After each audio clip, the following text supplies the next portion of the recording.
Assalamualaikum everyone. Ang daming ng mga sheep, goat at cow dito na nadadaanan namin dahil malapit na ang Idil Adha. Dapat ay healthy ang animals, well-nourished at walang kapansanan. At sa mga taong magsasacrifice ay obligado yung mga may kaya sa buhay. Kung ikaw ay mahirap, ay hindi ka obligado na mag-alin ng At ang hayop. karne ng animals ay ipamimigay sa mga tao na nangangailangan, pero pwede rin sa kamag-anak. And ito pala yung cow na binili ng asawa ko for kurbani. Grabe guys, ang ganda, ang linis at ang laki talaga niya.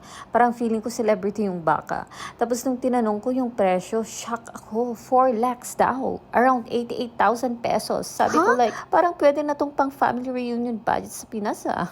Joke lang. Pero sabi ng asawa ko, iaali daw niya ito kay Ala. At marapat lang na ibigay yung best na kaya niya. At honestly, ang ganda rin ng perspective na kapag nagbibigay ka, ibinibigay mo yung may halaga at galing sa puso Hindi man ako Muslim, pero natutuwa ako. Experience ko at natutunan ko culture yung at tradition ng asawa ko. Ang dami ko ring natututunan about faith, generosity at sharing with others.